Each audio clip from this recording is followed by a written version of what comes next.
আপনি তো আমাকে আল্লাহর জন্য কুরবানি করবেন। আমার হাত পা গুলো সুন্দরভাবে আপনি বেঁধে নিবেন, যাতে আমার হাত যেন আপনার গায়ের মধ্যে না লাগে বাবা, আমার পা যেন আপনার গায়ের মধ্যে না লাগে। আপনি তো আল্লাহর জন্য আমাকে কুরবানি করবেন, আমার হাত পা গুলো বাবা সুন্দর করে বেঁধে নিবেন। ওগো বাবা, আমি যেন ছটফট না করি। ইসমাঈল আলাইহিস সালাতু ওয়াস সালাম বললেন, ওগো বাবা, আপনার গায়ের জামাগুলো আপনি সামলিয়ে নিবেন, আপনার গায়ের জামাটা আপনি খুলে নিবেন, আমার রক্তের ছিটা যেন আপনার গায়ে না লাগে, তাহলে তো বেয়াদবি হয়ে যাবে। রক্ত হলো না পাক, আমার গায়ের রক্ত যখন ঝরে পড়বে, আমার এই রক্তের ছিটা যেন আপনার গায়ে যেন না লাগে। ওগো আমার বাবা, আপনি আল্লাহর হুকুম পালন করার জন্য তাড়াতাড়ি করুন। ইসমাঈল আলাইহিস সালাতু ওয়াস সালাম তার বাবাকে বললেন, ওগো বাবা, আমার জামাটা আপনি খুলে নেবেন, আর আমার এই জামাটা আমার মাকে হাদিয়া দিবেন। আমার মা যেন আমার এই জামা দেখে ইসমাঈলের স্বাদ যেন পেয়ে যা যে আমার সন্তান ইসমাঈলের জামা এটা। সম্মানিত উপস্থিতি, আজকের আলোচ্য বিষয় হলো কুরবানির ইতিহাস। হযরত ইব্রাহিম আলাইহিস সালাতু ওয়াস সালাম এর পরীক্ষা। তো হযরত ইব্রাহিম আলাইহিস সালাতু ওয়াস সালাম এর কাছ থেকে আল্লাহ সুবহানাহু ওয়া তাআলা কি পরীক্ষা নিয়েছেন এবং এই কুরবানির ইতিহাস কি, এই বিষয়ে আলোচনা করা হবে। ওমা তৌফিকি ইল্লা বিল্লাহ। যা শুরু হয়েছিল মানব জাতির প্রথম পিতা হযরত আদম আলাইহিস সালাতু ওয়াস সালামের জামানা থেকেই এই কুরবানির ইতিহাস শুরু হয়েছিল। কুরবানির সূচনা, কুরবানির ইতিহাস মানব জাতির প্রথম পিতা যিনি ছিলেন হযরত আদম আলাইহিস সালাতু ওয়াস সালাম, তার সময় থেকেই এই কুরবানির প্রচলন, কুরবানির সূচনা, কুরবানির ইতিহাস চালু হয়েছে। আল্লাহ সুবহানাহু ওয়া তাআলা সূরা মায়েদার ২৭ নম্বর আয়াতে আল্লাহ তাআলা বলেন, আল্লাহর নবীকে জানাচ্ছেন, ওয়াতলু আলাইহিম নাবা ইজতানাবা আদম বিল হক ইয কররাবা কুরবানা। হে নবী, আপনি আদম আলাইহিস সালাতু ওয়াস সালাম এর দুই পুত্রের যে সত্য যেই ঘটনা দুই পুত্রের মাঝে ঘটেছিল এবং তারা যে উভয়ই যে কুরবানি পেশ করেছিল, আপনি সে বিষয়ে আপনার উম্মতকে সতর্ক করুন, জানিয়ে দিন যে হযরত আদম আলাইহিস সালাতু ওয়াস সালামের যে দুই পুত্র ছিল, সেই দুই পুত্রের মাঝে কুরবানির যে একটি ঘটনা হয়েছিল, সেই ঘটনা আপনি তাদেরকে জানিয়ে দিন। এই আয়াতের মাধ্যমে আমরা জানতে পারলাম, বুঝতে পারলাম কুরবানির বিধান মানব জাতির প্রথম পিতা হযরত আদম আলাইহিস সালাতু ওয়াস সালামের জামানা থেকেই শুরু হয়েছে। হাবিল এবং কাবিলের মাধ্যমে এই কুরবানির সূচনা হয়েছে। হযরত আদম আলাইহিস সালাতু ওয়াস সালাম এবং হযরত মা হাওয়া আলাইহিস সালাতু ওয়াস সালাম যখন দুনিয়াতে আগমন করেন, সন্তান প্রজনন, বংশ বিস্তার আরম্ভ করেন। কোনো সন্তান ছিল না, পৃথিবী মাত্র শুরু হবে, মানুষ বিস্তার হবে, মাত্র মানুষের সমাগম হবে। হযরত আদম আলাইহিস সালাতু ওয়াস সালাম এবং হযরত মা হাওয়া আলাইহিস সালাতু ওয়াস সালামের মাধ্যমে এই সন্তান প্রজনন, বংশ বিস্তার তাদের মাধ্যমেই পৃথিবীতে শুরু হয়। তখন নিয়ম ছিল, আল্লাহ তাআলার বিধান ছিল এরকম যে যেই ঘরে সন্তান আসবে সেই ঘরের মধ্যে একজন পুত্র সন্তান হবে, একজন কন্যা সন্তান হবে। এটা আল্লাহ তাআলার শক্তি ছিল যে একজন তো মানুষ একজন করে বাচ্চা দেয়, যমজ হলে বেশি দেয়, ম্যাক্সিমাম হচ্ছে একজন করেই বেশি হয়। কিন্তু আদম আলাইহিস সালামের জামানায় আল্লাহ তাআলার শক্তি ছিল, নির্দেশ ছিল যে মার পেট থেকে যে সন্তান দুনিয়াতে আসবে একজন পুরুষ হবে, একজন মহিলা হবে, এই বিধান ছিল। হযরত আদম আলাইহিস সালাম এর সন্তান ছাড়া অন্য কোনো মানুষই তখন পৃথিবীতে আর কেউই ছিল না। মাত্র শুরু হচ্ছে আল্লাহ তাআলার প্রয়োজনের তাকিদে হযরত আদম আলাইহিস সালামের শরীয়তে বিশেষভাবে এই নির্দেশ জারি করলেন। আল্লাহ তাআলা ফরমান দিলেন, আল্লাহ তাআলা হুকুম জারি করলেন যে একই গর্ভে যে যমজ দুইজন সন্তান হবে, একজন পুরুষ একজন মহিলা, একই ঘরে ঠিক একজন বাচ্চা হবে না, দুইজন সন্তান হবে, একজন পুরুষ সন্তান হবে আর একজন মহিলা সন্তান হবে। তো আদম আলাইহিস সালামের শরীয়তে তাদের মধ্যে যেই এরা দুইজন হবে আপন ভাই বোন, প্রথম ঘরে একজন পুরুষ একজন মহিলা যে হলো, এই দুইজনের মাঝে সম্পর্ক হবে আপন ভাই বোনের সম্পর্ক হবে, এবং এই দুইজনের মাঝে বিবাহ বৈধ হবে না, জায়েজ হবে না, আপন দুই ভাই বোন। পক্ষান্তরে পরবর্তী গর্ভে যেই পুত্র এবং যে কন্যা সন্তান জন্মগ্রহণ করবে, ওই শরীয়তে বিধান ছিল এটা পরবর্তীতে বছরে পরবর্তী গর্ভে যে পুত্র সন্তান এবং কন্যা সন্তান হবে, প্রথম পুত্র সন্তানের সাথে দ্বিতীয় গর্ভের কন্যা সন্তানের সাথে বিবাহ বৈধ ছিল। বুঝতে পারছেন তো? ধরেন 2026 সালে একজন মেয়ে হয়েছে, একজন ছেলে হয়েছে, একজন ছেলে হয়েছে, একজন মেয়ে হয়েছে। 27 সালে যে গর্ভে পুত্র সন্তান এবং মেয়ে সন্তান যে আসবে, 26 সালের পুত্র সন্তানের সাথে 27 সালের যে মেয়ে সন্তান হবে সেই সন্তানের সাথে তাদের বিবাহ বন্ধন তার শরীয়তে জায়েজ ছিল, আল্লাহ তাআলার নির্দেশ ছিল, আল্লাহ তাআলার হুকুম ছিল। মানে আগের ঘরের ছেলে পরের ঘরের মেয়ের সাথে বিবাহ বন্ধন জায়েজ ছিল, শরীয়ত সম্মত ছিল। কিন্তু ঘটনাক্রমে পরের বছর কাবিলের আপন যেই বোন, সেই বোন পরশে সুন্দরী একজন নারী ছিলেন।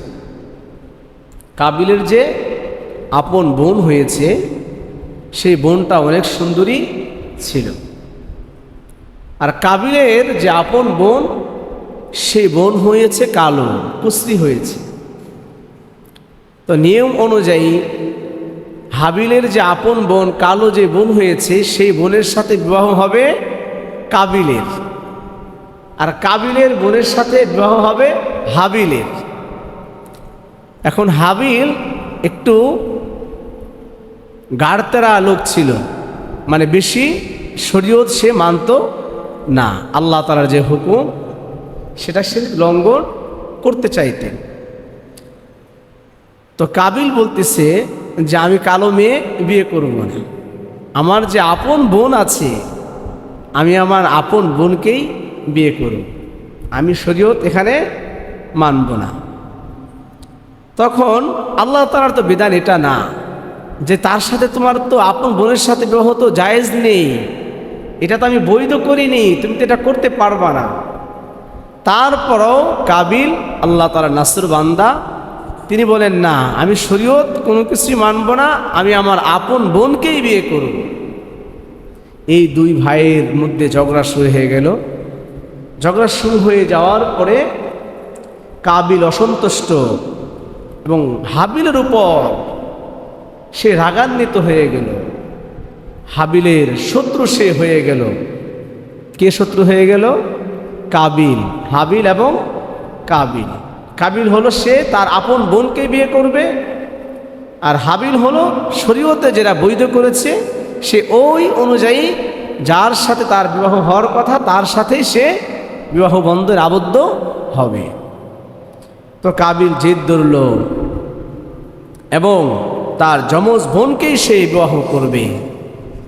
এই দুইজনের দ্বন্দ্ব দেখে হযরত আদম আলাইহিস সালামের শরীয়তের নিয়ম অনুযায়ী তারা যখন আদম আলাইহিস সালামের কাছে গেলেন তাদের এই ঘটনা নিয়ে, যে কাবিল বলতেছে আমি তো আমার আপন বোনকেই বিয়ে করব, আমি তাছাড়া অন্য কাউকেই বিয়ে করব না।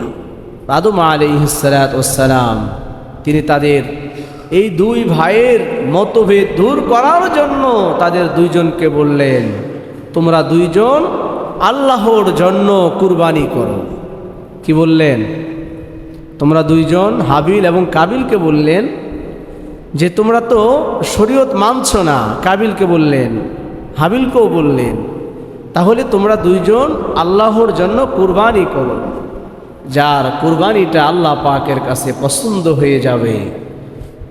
যেই পাক আল্লাহ সুবহানাহু ওয়া তাআলা তোমাদের দুইজনের মধ্যে যার কুরবানি আল্লাহ পাক পছন্দ করে নেবেন, কবুল করে নেবেন, ওই সুন্দরী পড়শি নারীর সাথে, ওই কন্যার সাথে তোমাদের বিয়ে আমি দিয়ে দিব। সুবহানাল্লাহ। এই দুইজনকে যখন বলা হলো তারা দুইজন কুরবানি করার জন্য প্রস্তুত। তো আগের নিয়ম ছিল যদি কোনো মানুষের কুরবানি কবুল হয়ে যেত, আসমান থেকে অগ্নিশিখা এসে সেই পশুটাকে কিংবা অন্য যেই জিনিসটা কুরবানি করত সেটাকে ধ্বংস করে দিত, ভস্ম করে দিত। তো আগের কুরবানির নিয়ম কি ছিল? যেই মানুষের কুরবানি আল্লাহ পাক কবুল করে নেবেন, আসমান থেকে অগ্নিশিখা এসে সেটাকে জ্বালিয়ে দিত, পুড়িয়ে দিত, ভস্ম করে দিত। যদি এরকম হতো তাহলে বোঝা যেত তার কুরবানিটা আল্লাহ পাকের কাছে কবুল হয়েছে। আর যদি এটা না হতো তাহলে সেই যেই জিনিস কুরবানি করেছে সেখানে সেটা হচ্ছে পড়ে থাকতো, জমিনের জিনিস জমিনেই পড়ে থাকতো, আসমান থেকে অগ্নিশিখা এসে সেটাকে ভস্ম করতো না, ধ্বংস করতো না। তো হাবিল তিনি পশু পালন করতেন, তিনি বকরি, ছাগল, উট এগুলো তিনি লালন পালন করতেন। তো হাবিল আল্লাহ সুবহানাহু ওয়া তাআলার সন্তুষ্টির জন্য আদম আলাইহিস সালামের শরীয়ত মেনে তিনি তার যে পাল ছিল, উটের যে পাল ছিল, সেই উটের পালের মধ্য থেকে সবচাইতে সুন্দর একটি উট আল্লাহর জন্য আল্লাহর রাস্তায় তিনি কুরবানি করে দিলেন। সুবহানাল্লাহ বলেন। আর কাবিল তিনি ছিলেন কৃষক। তিনি কি ছিলেন? কৃষক ছিলেন, কৃষি কাজ তিনি করতেন। তো কাবিল তিনি তার কৃষি কাজের মধ্যে যে নিম্নমানের যে শস্যগুলো আছে, নিম্নমানের যে জিনিসগুলো আছে সেগুলো তিনি কুরবানি করার জন্য নিয়ে আসলেন। মানে তিনি ভালো কোনো জিনিস আল্লাহ তাআলার জন্য কুরবানি করার জন্য তিনি আনলেন না। তো কুরবানি যখন করলেন, কুরবানির সময় যখন হয়ে গেল, হাবিল তিনি তো আল্লাহর জন্য কুরবানি করছেন, উটকে যখন তিনি কুরবানি করলেন, জবাই করলেন, বিসমিল্লাহ আল্লাহু আকবার বলে যখন জবাই করলেন, এই হাবিলের কুরবানি আল্লাহ পাকের কাছে কবুল হয়ে গেল। সুবহানাল্লাহ। এই হাবিলের কুরবানি কবুল হওয়ার কারণে আকাশ থেকে অগ্নিশিখা এসে হাবিলের এই কুরবানির এই উটটাকে ভস্ম করে দিল, জ্বালিয়ে দিল। এটা হচ্ছে কুরবানি কবুল হওয়ার আলামত। আর কাবিল তিনি যে নিম্নমানের শস্যগুলো কুরবানি করার জন্য এনেছেন, কাবিলের সেই কুরবানি নিম্নমানের শস্যগুলো সেখানেই পড়ে রইল, সেটা আল্লাহ পাকের কাছে কাবিলের কুরবানি কবুল হলো না। কাবিল এটা দেখার পরে তিনি তার ভাইয়ের উপর রাগান্বিত হয়ে দুঃখ প্রকাশ করে আত্মসংবরণ করতে না পেরে, আত্মমর্যাদা তিনি সহ্য না করতে পেরে হিংসাত্মক মনোভাব নিয়ে তিনি তার ভাইকে বললেন, হাবিলকে বললেন, আমি তোমাকে খুন করে ফেলব, আমি তোমাকে হত্যা করে ফেলব। তো এক পর্যায়ে হাবিল তিনি তার ভাইকে হত্যা করার জন্য সিদ্ধান্ত নিলেন যে আমি তো সুন্দরী নারীকে, কন্যাকে পাবই না, আমি তোমাকেই মেরে ফেলব। আমি তোমাকে যদি হত্যা করে ফেলি তাহলে আমি সুন্দরী নারীকে আমি পেয়ে যাব। হাবিল এই কথা শোনার পরে তিনি তার ভাইকে আদর করে সুন্দর করে মার্জিত ভাষায় তিনি বলছেন, নীতির কথা বলছেন, قال إنما يتقبل الله من المتقين। হে আমার ভাই, আল্লাহ তাআলা তো শুধুমাত্র ক্ষুধাভীরু যারা হবে, পরহেজগার যারা হবে, তাদের কর্মগুলোই আল্লাহ তাআলা গ্রহণ করবেন। যাদের মধ্যে আল্লাহ তাআলার তাকওয়া থাকবে, যারা শুধুমাত্র আল্লাহ তাআলাকে রাজি ও সন্তুষ্টি করার জন্য কুরবানি করবে, যারা একমাত্র মাওলাকে রাজি ও সন্তুষ্টি করার জন্য কুরবানি করবে, পরহেজগারে যাদের মধ্যে থাকবে, যাদের কর্মগুলো ভালো হবে, তাদের কুরবানিটাই আল্লাহ তাআলা কবুল করে নেবেন। ও আমার ভাই কাবিল ভাই, কুরবানির জন্য যেই বস্তু আছে, যেই জন্তু আছে, এগুলো মুখ্য উদ্দেশ্য নয়। মুখ্য উদ্দেশ্য হলো বান্দার তাকওয়া।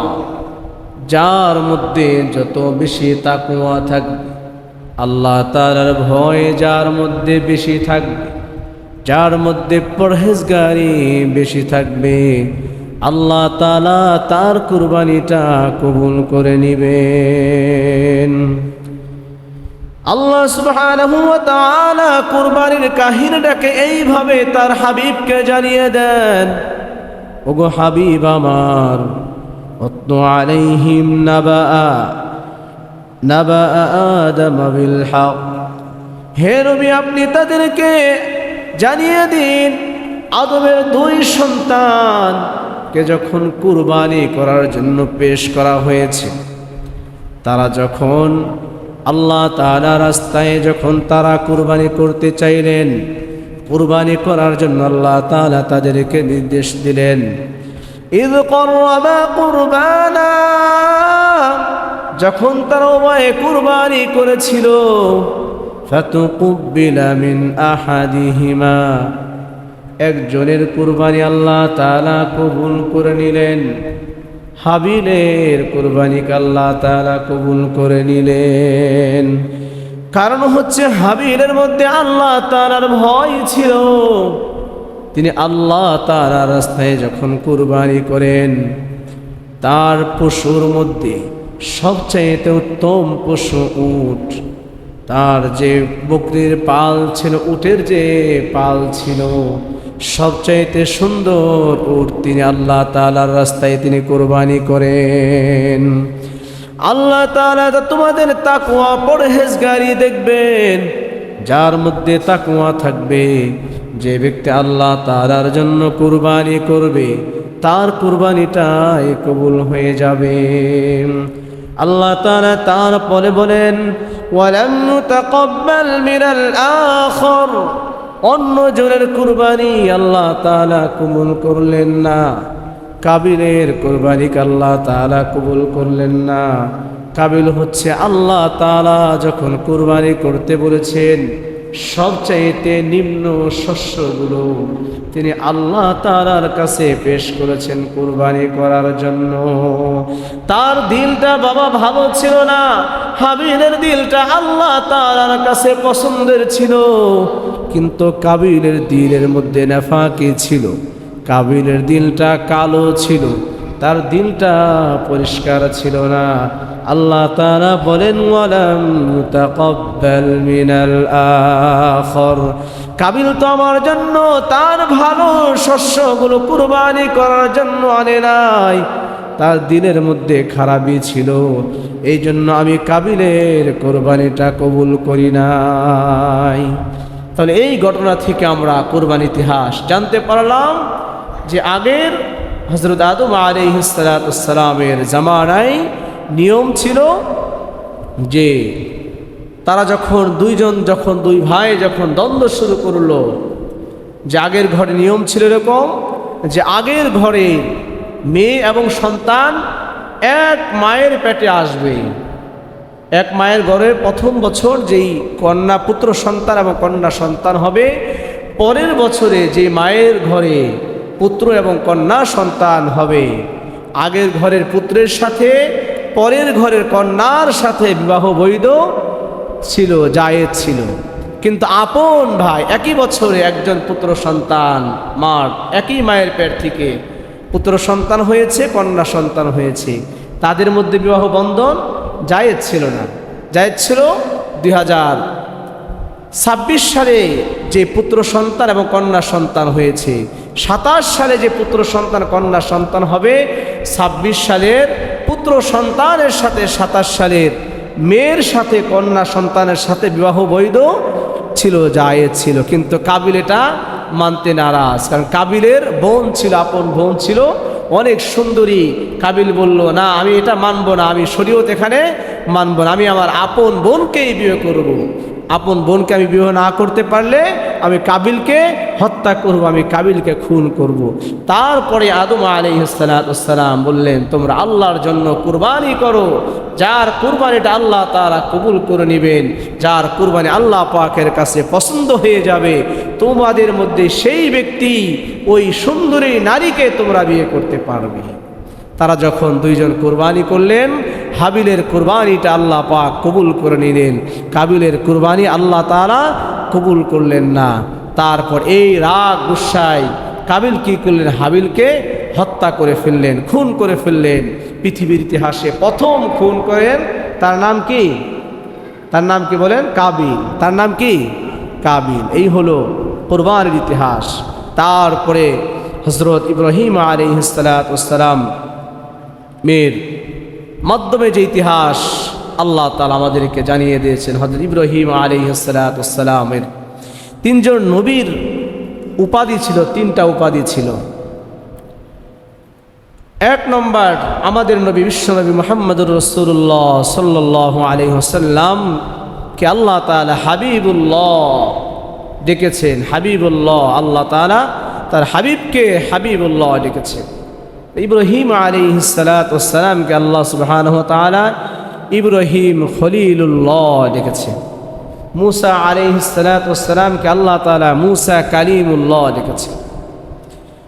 কারণ আল্লাহ সুবহানাহু ওয়া তাআলা তার হাবিবকে, তার পয়গম্বরকে যে হাবিবুল্লাহ ডেকেছেন, তার কারণ হলো আল্লাহর হাবিবকে সন্তুষ্ট করার জন্য, আল্লাহর হাবিবকে রাজি ও সন্তুষ্টি করার জন্য আল্লাহ সুবহানাহু ওয়া তাআলা সব কিছুই করেছেন। সুবহানাল্লাহ। আর ইব্রাহিম খলিলুল্লাহ তার উপাধি এই জন্য হয়েছে, ইব্রাহিম আলাইহিস সালামকে আল্লাহ তাআলা 119টা পরীক্ষা করেছেন। 119টা পরীক্ষার মধ্যে সবগুলো পরীক্ষা তিনি অর্জন করেছেন, পাশ করেছেন। সবগুলো পরীক্ষা আল্লাহ তাআলাকে রাজি ও সন্তুষ্ট করার জন্য তিনি পাশ করেছেন। 119টা পরীক্ষার মধ্যে 119টা পরীক্ষায় ইব্রাহিম আলাইহিস সালাম পাশ করেছেন। এই জন্যই তার নাম হয়েছে ইব্রাহিম খলিলুল্লাহ। আল্লাহ পাককে রাজি ও সন্তুষ্ট করার জন্য 119টা পরীক্ষার মধ্যে 119টা পরীক্ষায় তিনি পাশ করেছেন। সুবহানাল্লাহ। আর মুসা কালিমুল্লাহ, আল্লাহ তাআলার সাথে তিনি সবচাইতে বেশি কথা বলেছেন, এই জন্য তার নাম হয়েছে মুসা কালিমুল্লাহ। হযরত ইব্রাহিম আলাইহিস সালাম, হযরত ইব্রাহিম আলাইহিস সালাম তার জীবনের পুরোটাই সময় কাটিয়েছেন। ইব্রাহিম আলাইহিস সালামের পুরো জীবনটাই নিঃসন্তান অবস্থায় তিনি কাটিয়েছেন। কোন সন্তান তার হচ্ছিল না। ইব্রাহিম আলাইহিস সালামের বয়স যখন ৮৬ বছর, আল্লাহ তাআলার কাছে দোয়া করছেন, হে আল্লাহ, আমার বয়স তো ৮৬ বছর হয়ে গিয়েছে, হে আল্লাহ, তুমি যদি দয়া মায়া করে আমাকে একটি পুত্র সন্তান দান করো, হে আল্লাহ, আমার এই সন্তানকে তোমার দ্বীনের খাদেম বানাবো। ইব্রাহিম আলাইহিস সালামের বয়স যখন বাবা ৮৬ বছর, আল্লাহ তাআলার কাছে দোয়া করলেন, ও আল্লাহ, রব্বি হাবলি মিনাস সালিহিন, হে আমার পরওয়ারদিগার, হে আল্লাহ, আমাকে সৎ পুত্র সন্তান দান করুন, নেককার পরহেজগার সন্তান আপনি আমাকে দান করুন। এই দোয়া যখন ইব্রাহিম আলাইহিস সালাম করলেন, তার এই সুসংবাদ, তার এই দোয়া আল্লাহ তাআলা কবুল করে নিলেন। আল্লাহ তাআলা ইব্রাহিম আলাইহিস সালামকে সুসংবাদ দিলেন। আল্লাহ তাআলা বলেন, ফাবাশশারনাহু বিগুলামিন হালিম। আল্লাহ তাআলা বলেন, আমি তাকে এক সহনশীল পুত্র সন্তানের সুসংবাদ দিলাম। ইব্রাহিম আলাইহিস সালামের বয়স যখন ৮৬ বছর, আল্লাহ পাকের কাছে দোয়া করলেন, হে আল্লাহ, আমাকে একজন সৎ সহনশীল পুত্র সন্তান দান করেন। আল্লাহ তাআলা বলেন, ফাবাশশারনাহু বিগুলামিন হালিম। সাথে সাথেই নবীর দোয়া আল্লাহ তাআলা কবুল করে নিলেন, রব্বি হাবলি মিনাস সালিহিন। আমরাও যদি কোরআনের আয়াত থেকে আমলটা বারবার করি, দোয়াটি বারবার করি, রব্বি হাবলি মিনাস সালিহিন, যাদের সন্তান হয় না তারা যদি এইভাবে আল্লাহ তাআলার কাছে চান, আল্লাহ তাআলা চাইলে আপনাদেরকেও সন্তান দিতে পারে। এ ক্ষমতা আল্লাহ তাআলার আছে না নাই? আরো জোরে বলেন, আছে না নাই? সন্তান দেওয়ার মালিক কে? আল্লাহ। আবার সন্তান না দেওয়ার মালিকও আল্লাহ। বাবা ছাড়া সন্তানও দেন না আল্লাহ তাআলা? বাবার সাথে সন্তান দেন না? একটা হচ্ছে আল্লাহ তাআলার কুদরত। ধরেন ফল গাছে, আম গাছে আম হবে, এটা হলো আল্লাহ পাকের কুদরত। জাম গাছে জাম হবে, এটা হলো আল্লাহ পাকের কুদরত। কাঁঠাল গাছে কাঁঠাল হবে, এটা হলো আল্লাহ পাকের কুদরত। কিন্তু আল্লাহ পাকের শক্তি আছে, জাম গাছে আম হবে, এটা হলো আল্লাহ পাকের শক্তি। আল্লাহ তাআলা সিস্টেম রেখেছেন, একজন মহিলা, একজন পুরুষ এবং মহিলার মাধ্যমে সন্তান আল্লাহ তাআলা দান করবেন, এটা হলো আল্লাহ পাকের কুদরত। কিন্তু আল্লাহ তাআলার শক্তিও আল্লাহ তাআলা দেখিয়েছেন। বাবা ছাড়া শুধুমাত্র একজন মার পেট থেকে সন্তানও আল্লাহ তাআলা দেখিয়ে দিয়েছেন। সারা পৃথিবীর মানুষকে আল্লাহ তাআলা চ্যালেঞ্জ করেছেন যে আমি চাইলে সব কিছু করতে পারি। সিস্টেম হলো পুরুষ এবং মহিলা যখন মিলন করবে তাদের মাধ্যমে সন্তান এই দুনিয়াতে আসবে।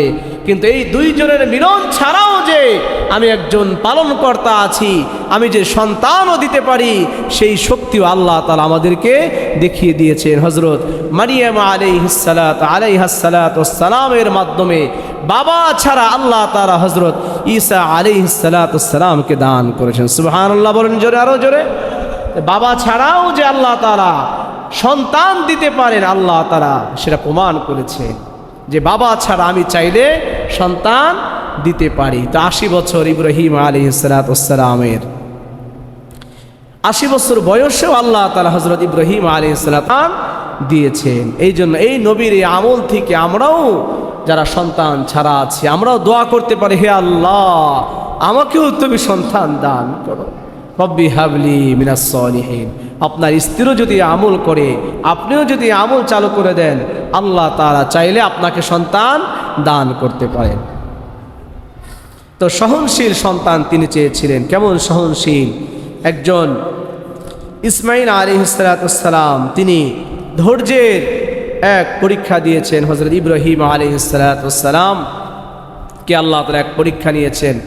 হযরত ইসমাঈল আলাইহিস সালাম তিনি যখন জন্মগ্রহণ করেন, জন্মগ্রহণ করার পরে হযরত ইব্রাহিম আলাইহিস সালাম তার স্ত্রী হযরত হাজরা আলাইহিস সালাম এবং ছোট শিশু হযরত ইসমাঈল আলাইহিস সালাতু ওয়াস সালামকে আল্লাহর নির্দেশে মক্কার জনমানবহীন ভূমিতে আল্লাহ তাআলা রেখে আসেন।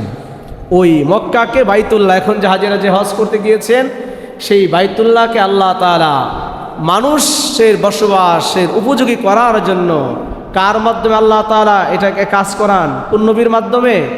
হযরত ইব্রাহিম আলাইহিস সালাতু ওয়াস সালামের স্ত্রী এবং হযরত হাজরা আলাইহিস সালাতু ওয়াস সালামের মাধ্যমে মক্কার এই মরুভূমিকে, জনমানবহীন ভূমিকে আল্লাহ তাআলা তাদের মাধ্যমে আল্লাহ তাআলা সেই ভূমিকে আবাদ করেন। তো হযরত ইব্রাহিম আলাইহিস সালাতু ওয়াস সালাম আল্লাহ তাআলার নির্দেশ পেলেন।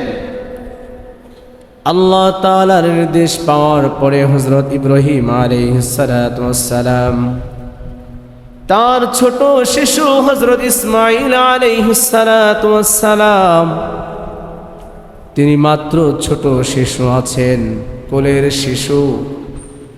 হযরত হাজরা আলাইহিস সালাতু ওয়াস সালামকে মরুভূমির প্রান্তরে, জনমানবহীন যেখানে কোনো মানুষ নেই, সেখানে তারা আল্লাহ পাকের নির্দেশে রেখে আসলেন। এরপরে হযরত ইব্রাহিম আলাইহিস সালাতু ওয়াস সালাম তারা এই দুইজনকে, ছোট শিশু ইসমাঈল আর হযরত হাজরা আলাইহিস সালাতু ওয়াস সালামকে মক্কার মরুভূমিতে রেখে আসেন। মরুভূমিতে রেখে আসার পরে তিনি তার নিজ দেশে শাম দেশে তিনি চলে যান। ঐতিহাসিক বর্ণনা অনুযায়ী হযরত ইব্রাহিম আলাইহিস সালাতু ওয়াস সালাম তিনি ফিলিস্তিন চলে যান, সেখানে তিনি বসবাস করেন। বিশেষ করে আল খলিল হিবরন নামক অঞ্চলে হযরত ইব্রাহিম আলাইহিস সালাতু ওয়াস সালাম তিনি সেখানে বসবাস করেন। আল্লাহ তাআলা এই ঘটনাকে কোরআনের মাধ্যমে জানিয়েছেন, রব্বানা ইন্নী আসকানতু মিন যুররিয়্যাতি বিওয়াদিন গায়রি যাই যারইন। হে আমাদের রব, আমি আমার সন্তানদেরকে এক জনমানবহীন মরুভূমিতে রেখে আসছি, সেখানে তারা আপনার জন্যই বসবাস করেছেন। হযরত ইব্রাহিম আলাইহিস সালাতু ওয়াস সালাম তিনি তাদেরকে রেখে আসার পরে আবার আল্লাহ পাকের হুকুম হয়েছে, ওগো পয়গম্বর, আপনি মক্কাতে চলে যান, আপনি আপনার স্ত্রীর কাছে চলে যান, আপনি আপনার সন্তান হযরত ইসমাঈল আলাইহিস সালাতু ওয়াস সালামের কাছে চলে যান।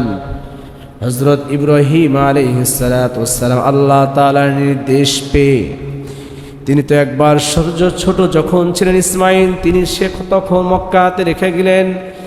মক্কাতে রেখে যাওয়ার পরে তিনি ফিলিস্তিন চলে গিয়েছেন। ফিলিস্তিনে যাওয়ার পরে আবার দীর্ঘ সময় থাকার পরে তিনি আবার আল্লাহ পাকের নির্দেশে মক্কাতে চলে আসলেন। আল্লাহ তাআলা নির্দেশ দিলেন, ওগো নবী, আপনি এখন মক্কাতে চলে যান, আপনি আপনার স্ত্রীর কাছে চলে যান, আপনি আপনার সন্তানের কাছে চলে যান। সন্তানকে যখন মা হাজেরা বড় করেছেন, লালন পালন যখন করেছেন বাবা, সন্তান যখন 8 বছর 10 বছর 12 বছর 13 বছর যখন হয়ে যায়, এই বয়সটাই হলো সবচাইতে একজন মায়ের জন্য কষ্টকর। সন্তানের বয়স যখন 13 বছর হয়ে গেলেন, হযরত ইব্রাহিম আলাইহিস সালাতু ওয়াস সালাম তিনি মক্কাতে চলে গিয়েছেন। মক্কাতে চলে যাওয়ার পরে মক্কাবাসীকে জিজ্ঞাসা করতেছেন, তোমরা কি হাজেরার ঘরটাকে তোমরা চেনো কিনা? তোমরা কি ইসমাঈলের ঘর কোনটা, তোমরা কি সেটা চিনো কিনা? মক্কাবাসী বলে দিল, এটা হচ্ছে হাজেরার ঘর, এই ঘরটাই হলো হযরত হাজরার ঘর। ইব্রাহিম আলাইহিস সালাতু ওয়াস সালাম তিনি হাজরার ঘরে যাওয়ার পরে সালাম দিচ্ছেন। পুত্র ইসমাঈল আলাইহিস সালাতু ওয়াস সালাম তিনি তো বুঝ হওয়ার পর আর কোনোদিন তার বাবাকে দেখেন নাই। হযরত ইসমাঈল আলাইহিস সালাতু ওয়াস সালাম বাবাকে দেখে তিনি চিনে ফেলছে। ইনি হচ্ছেন আমার বাবা, যেই বাবা ছোট সময় আল্লাহ পাকের নির্দেশে আমাদেরকে মক্কাতে রেখে গিয়েছিলেন। আবার আমার এই বাবা আল্লাহর নির্দেশে তিনি আবার ফিরে আসছেন। বাবাকে ইসমাঈল আলাইহিস সালাতু ওয়াস সালাম সালাম করছেন, আসসালামু আলাইকুম ইয়া খলিলুল্লাহ। ওগো বাবা, আপনি আসেন, ঘরে আসেন। মা হাজরা তার স্বামীকে সালাম দিচ্ছেন, ওগো স্বামী আপনি আসেন, ঘরে আসেন, ঘরে বসেন। আপনি কতদিন পরে আমাদের কাছে এসেছেন? আপনি কি আপনার নিজ ইচ্ছায় এসেছেন নাকি আল্লাহর নির্দেশে এসেছেন? আপনি কি নিজ ইচ্ছায় আমাদের এখানে এসেছেন নাকি আল্লাহ পাক আপনাকে নির্দেশ দিয়েছেন এখানে আসার জন্য? ওগো স্বামী গো হযরত হাজরা যখন এই কথা জিজ্ঞাসা করলেন, হযরত ইব্রাহিম আলাইহিস সালাতু ওয়াস সালাম তিনি বলেন, আমাকে আল্লাহ পাক নির্দেশ দিয়েছেন তোমার কাছে আসার জন্য, আমার পুত্র হযরত ইসমাঈলের কাছে আসার জন্য। ইসমাঈল আলাইহিস সালাতু ওয়াস সালামের বয়স তখন 13 বছর। ইব্রাহিম আলাইহিস সালাতু ওয়াস সালাম তখন তিনি যখন এই পিতার সঙ্গে বয়সে যখন উপনীত হলেন, ফালাম্মা বালাগা মাহু সায়া, যখন পুত্র পিতার সঙ্গে চলাফেরা করার মতো বয়স হলো, যখন বাবা হিসেবে একজন সন্তানের প্রতি মায়া মোহাব্বত বাড়তে থাকে, সন্তান হিসেবে বাবার সহযোগী একজন সন্তান যখন হয়ে যায়, সেই সময় আল্লাহ তাআলা ইব্রাহিম আলাইহিস সালাতু ওয়াস সালামকে নির্দেশ দিলেন, ক্বালা ইয়া বুনাইয়া ইন্নী আরা ফিল মানাম। ইব্রাহিম আলাইহিস সালাতু ওয়াস সালাম বলেন, ওগো আমার সন্তান, আমি স্বপ্নে দেখেছি, আন্নী আযবাহুকা, ইন্নী আযবাহুকা, ও আমার সন্তান আমি স্বপ্নে দেখেছি আমি তোমাকে জবাই করছি, আমি তোমাকে আল্লাহর জন্য কুরবানি করছি। ফানজুর মাযা তারা, ও সন্তান এখন তুমি চিন্তা করে দেখো তুমি কি করবে। আমাকে তো আল্লাহ তাআলা স্বপ্নে দেখিয়েছেন আমার সবচাইতে উত্তম জিনিসটা কুরবানি করার জন্য। ফানজুর মাযা তারা, তুমি চিন্তা ফিকির করে দেখো, আমি যে স্বপ্নে দেখেছি তোমাকে আমি জবাই করছি, আল্লাহর জন্য তোমাকে আমি কুরবানি করছি, তোমার কি খেয়াল? সন্তান বলেন, ক্বালা ইয়া আবাতি ফাআল মা তুমার। ইসমাঈল আলাইহিস সালাতু ওয়াস সালাম বলেন, ওগো বাবা, আপনাকে আল্লাহ তাআলা যেই নির্দেশ দিয়েছেন আপনি সেই নির্দেশ পালন করুন। আল্লাহু আকবার, আর জোরে বলেন আল্লাহু আকবার। তো ইসমাঈল আলাইহিস সালাতু ওয়াস সালামের কাছে এসে ইব্রাহিম আলাইহিস সালাতু ওয়াস সালাম বললেন যে আমি তো স্বপ্নে দেখেছি আমি তোমাকে জবাই করছি, আল্লাহ তাআলা আমাকে স্বপ্নে দেখিয়েছেন যে আমি আমার উত্তম জিনিস কুরবানি করার জন্য, জান্নি আযবাহুকা, আমি তোমাকে জবাই করছি, তোমাকে কুরবানি করছি। ফানজুর মাযা তারা, তুমি চিন্তা করে দেখো তোমার কি খেয়াল পেশ করো, তুমি কি কুরবানি হতে চাও নাকি? সন্তান হতে এমন, নবীর পুত্র তো তিনিও তখন বললেন, ক্বালা ইয়া আবাতি ইফআল মা তুমার, হে আমার পিতা, আল্লাহ পাক আপনাকে যে নির্দেশ দিয়েছেন আপনি সেই নির্দেশ পালন করুন। সুবহানাল্লাহ। হযরত ইসমাঈল আলাইহিস সালাতু ওয়াস সালাম তারপরে বলেন, সাতাজিদুনি ইনশাআল্লাহু মিনাস সাবিরিন। হে আমার পিতা, ইনশাআল্লাহ আপনি আমাকে ধৈর্যশীলদের অন্তর্ভুক্ত পাবেন। সবরকারী ব্যক্তি যারা আছে, সবরকারী যারা আছে, সবরকারী ব্যক্তি যারা আছে, সবরকারী ব্যক্তিদেরকে আল্লাহ তাআলা পছন্দ করেন। আপনি যখন আমাকে কুরবানি করবেন সবরকারী ব্যক্তিদের অন্তর্ভুক্ত আমাকে পাবেন। ইসমাঈল আলাইহিস সালাতু ওয়াস সালাম জবাব দিলেন, ইয়া আবাতি ইফআল মা তুমার, হে আমার পিতা, আপনি আল্লাহর হুকুম পালন করার জন্য আপনি তাড়াতাড়ি আমাকে আল্লাহর জন্য কুরবানি করে দেন। ইফআল মা তুমার, তিনি আশ্বাসও দিলেন নিজের পক্ষ থেকে, ইফআল মা তুমার, আপনি দ্রুত আল্লাহর জন্য আমাকে কুরবানি করুন। সাতাজিদুনি ইনশাআল্লাহু মিনাস সাবিরিন, হে আমার পিতা, আপনি আমাকে সবরকারীদের অন্তর্ভুক্ত পাবেন। আমি একজন সহনশীল সন্তান আপনার। ফালাম্মা আসলামা ওয়া তাল্লাহু লিল জাবিন, তারা দুইজন যখন সমন্বয় করলেন, পরামর্শ করলেন, বাবা যখন পুত্রের সাথে তার পুত্রকে কুরবানি করার জন্য, এটা ছিল আল্লাহ তাআলার পরীক্ষা, এই পরীক্ষায় যখন দুজনের জন্য সম্মতি প্রকাশ করলেন, ফালাম্মা আসলামা ওয়া তাল্লাহু লিল জাবিন, তাফসীরের কিতাবের মধ্যে আসছে তারা এরকমভাবে সম্মতি প্রকাশ করলেন। বাবাও সন্তানকে কুরবানি করার জন্য প্রস্তুত হলেন, সন্তানও আল্লাহর জন্য কুরবানি হওয়ার জন্য প্রস্তুত হয়ে গেলেন। সুবহানাল্লাহ। তারা যখন দুইজনের সম্মতি প্রকাশ করলেন, তারা দুইজন কুরবান গাহে মিনায় যখন চলে গেলেন, ইসমাঈল আলাইহিস সালাতু ওয়াস সালাম যখন তার পিতাকে বললেন, ওগো পিতা, এখন তো আপনি আমাকে কুরবানি করবেন, ওগো পিতা, আমাকে খুব শক্ত করে আপনি বেঁধে নিবেন, আপনি তো আমাকে আল্লাহর জন্য কুরবানি করবেন, আমার হাত পা গুলো সুন্দরভাবে আপনি বেঁধে নিবেন, যাতে আমার হাত যেন আপনার গায়ের মধ্যে না লাগে বাবা, আমার পা যেন আপনার গায়ের মধ্যে না লাগে, আপনি তো আল্লাহর জন্য আমাকে কুরবানি করবেন, আমার হাত পা গুলো বাবা সুন্দর করে বেঁধে নিবেন, ওগো বাবা, আমি যেন ছটফট না করি। ইসমাঈল আলাইহিস সালাতু ওয়াস সালাম বললেন, ওগো বাবা, আপনার গায়ের জামাগুলো আপনি সামলিয়ে নিবেন, আপনার গায়ের জামাটা আপনি খুলে নিবেন, আমার রক্তের ছিটা যেন আপনার গায়ে না লাগে, তাহলে তো বেয়াদবি হয়ে যাবে, রক্ত হলো না পাক, আমার গায়ের যখন রক্ত যখন ঝরে পড়বে, আমার এই রক্তের ছিটা যেন আপনার গায়ে যেন না লাগে, ওগো আমার বাবা, আপনি আল্লাহর হুকুম পালন করার জন্য তাড়াতাড়ি করুন।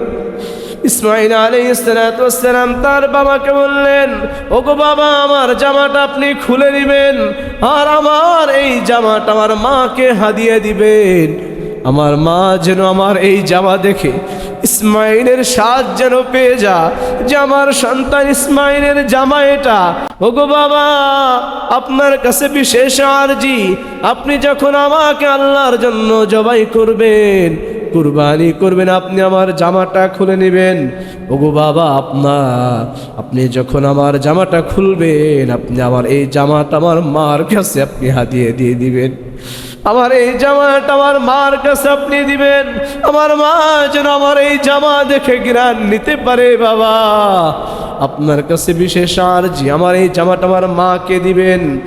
ওগো বাবা, আপনি ছুরিটা একটু বেশি করে ধার দিয়ে নিয়ে নেন, যাতে আপনার যেন কোনো ধরনের কষ্ট না হয়। ওগো বাবা, আপনার চোখ দুইটা আপনি বেঁধে নেন, কারণ হচ্ছে আপনি যখন আমার দিকে তাকাবেন, আপনি যখন ছুরি চালাবেন বাবা, আপনার তখন মায়া লেগে যেতে পারে, আপনার চক্ষু দুইটি বেঁধে নেন, আপনি যেন আমাকে না দেখতে পান। ওগো বাবা, আমার সালাম আমার মায়ের কাছে পৌঁছিয়ে দিবেন, আমার মুখটা নিচের দিকে করে দিবেন। ওগো বাবা, আপনি যখন আমাকে ছুরি চালাবেন, আমার গলার মধ্যে যখন আপনি ছুরি চালাবেন, সাতাজিদুনি ইনশাআল্লাহু মিনাস সাবিরিন, আপনি আমাকে সবুরকারীদের মধ্যে পাবেন, আমি নড়াচড়া করব না। আপনি যখন আমার উপর ছুরি চালাবেন, আমি আপনার সাথে কোনো ধরনের বেয়াদবি করব না, সবুরকারী যারা আছে তাদের অন্তর্ভুক্ত হয়ে যাব। ইব্রাহিম আলাইহিস সালাতু ওয়াস সালাম পিতার পুত্রের কথা শুনে ইসমাঈলকে চুমু খেলেন, অস্ত্র ভেজা চোখ তিনি বেয়ে গেল, তার চোখ মুবারক দিয়ে পানি পড়তেছে, কপালের এক পাশে তাকে শোয়ালেন, যখন মাটির সাথে তার কপালটা স্পর্শ লেগে গেল, তিনি আল্লাহর প্রেমে হাবুডুবু খাচ্ছেন।